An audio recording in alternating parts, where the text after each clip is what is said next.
Good morning student, मैं राम बाबू शुक्ला। आज BCA third year वालों के लिए हम लोग फाइनल सेम वालों के लिए अगला पेपर शुरू करने जा रहे हैं। E commerce and application.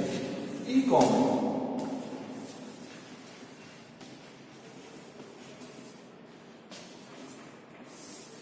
Commerce stands for electronic commerce.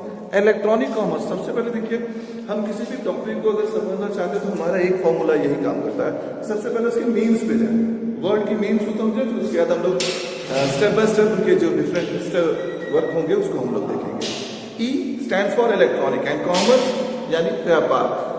आज के समय में जब हम लोग कंप्यूटर का यूज करते हैं तो कंप्यूटर का यूज करने के साथ साथ हम लोग अब उसे भौतिकवाद में जब लाएंगे तो हमें सबसे पहले अपने जितने व्यापारिक लेन देन है उसको हम लोग ई कॉमर्स के थ्रू करते हैं। इलेक्ट्रॉनिकली जो हम लोग डेटा को सेंड करते हैं, इलेक्ट्रॉनिकली आज के समय में जो भी हम लोग व्यापारिक लेन देन करते हैं, ये सारी चीजें आपके ई कॉमर्स के अंतर्गत आती हैं। ध्यान दीजिएगा, ई कॉमर्स में यदि अगर हम लोग देखेंगे तो आज का हम लोग लाइव एग्जांपल ये देख सकते हैं कि हम लोग ऑनलाइन नेट पे रह के अमेजोन से लेके फ्लिपकार्ट.com से लेके कई जगह से हम लोग अपने एप्लीकेशंस और प्रोडक्ट खरीदते हैं। इसी को हम लोग ई कॉमर्स के अंतर्गत देखते हैं। देखिए, ई कॉमर्स टर्म्स को हम लोग यहाँ पे, ये जो पेपर है आपका e commerce and application. Application जब वर्ड आता है किसी भी स्टेप के साथ तो इसका मतलब समझ लीजिएगा ये उपयोग से है।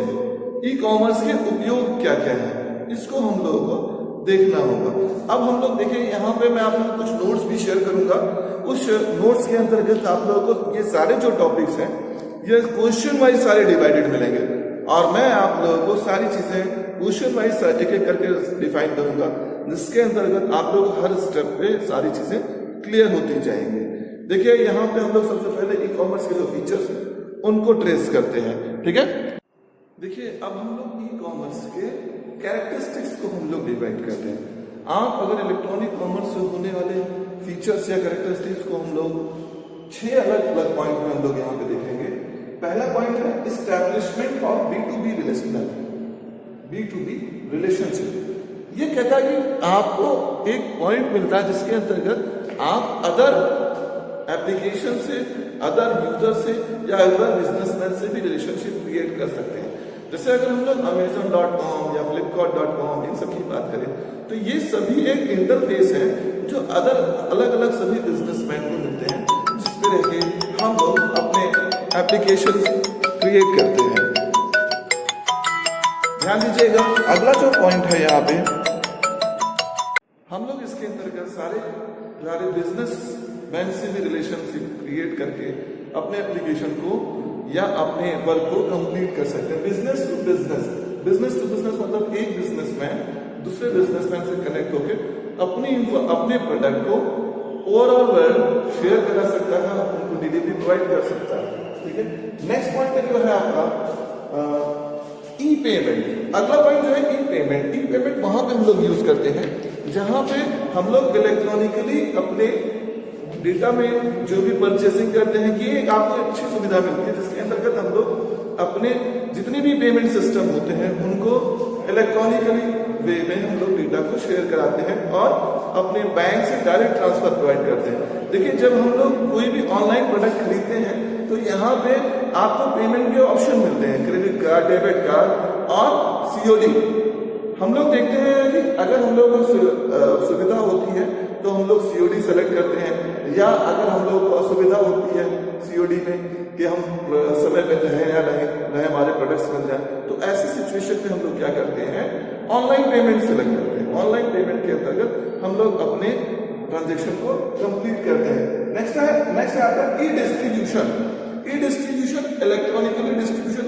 देखिए, ई डिस्ट्रीब्यूशन कहने का मतलब यहां से है कि यहां पे केवल आपका डेटाबेस शेयर होता है और इसके अलावा कुछ नहीं है। आपके रिकॉर्ड शेयर होते हैं कि आप मान लीजिए XXL की शर्ट खरीद रहे हैं, मफतलाल की शर्ट खरीद रहे हैं, तो ये डेटाबेस आपके नियरेस्ट डीलर तक शेयर होता है और आपका रिकॉर्ड जो होता है, आपकी रिक्वायरमेंट जो होती है वो आपका नियरेस्ट डीलर सपोर्ट करता है। इसका सबसे अच्छा एग्जांपल अगर आप लोग देखेंगे तो ये आपका है इंडिया मार्ट में देखेंगे आप लोग अपने जैसे भी सर्विसेज या जो भी रिक्वायरमेंट्स हो आप लोग चाहते हैं इनपुट करते हैं तो नियरेस्ट डीलर जो भी आपके होते हैं वो आपको आपसे कांटेक्ट करके इंफॉर्मेशन देते हैं कि हाँ हम इस प्रोडक्ट को इतने समय में इतने दिनों में पहुंचा सकते हैं। इंडिया मार्ट इसका सबसे बड़ा अच्छा एग्जाम्पल होता है।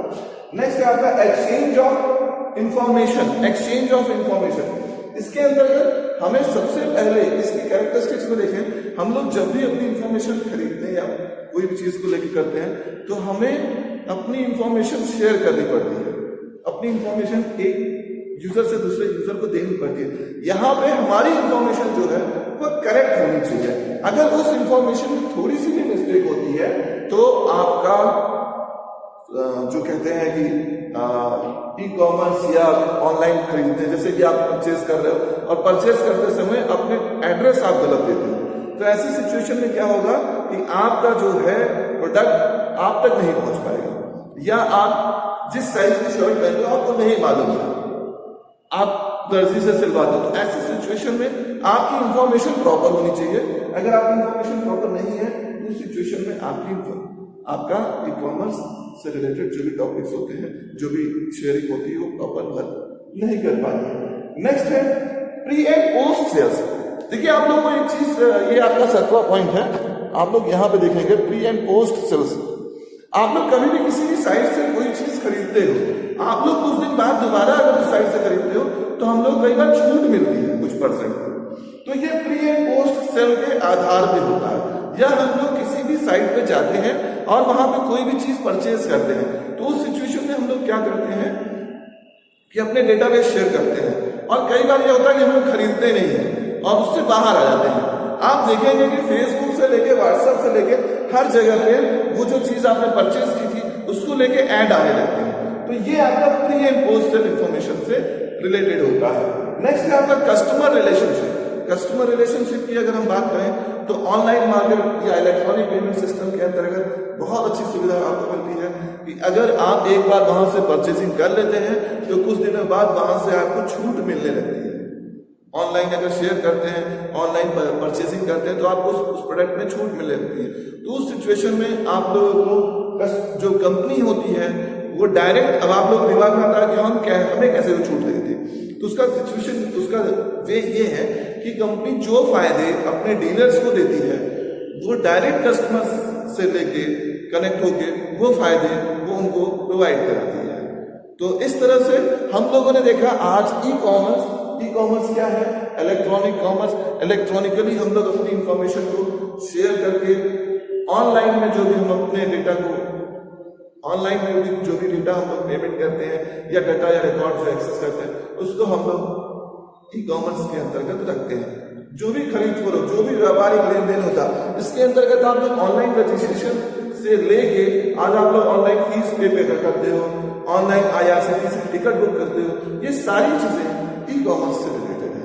ये शुरुआत है आपके कंप्यूटर के युग की। इस कंप्यूटर के युग में लगभग सब लोग इसका यूज करते हैं।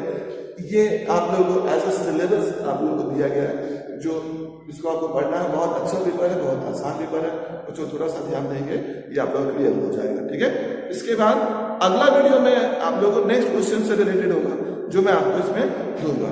ठीक है।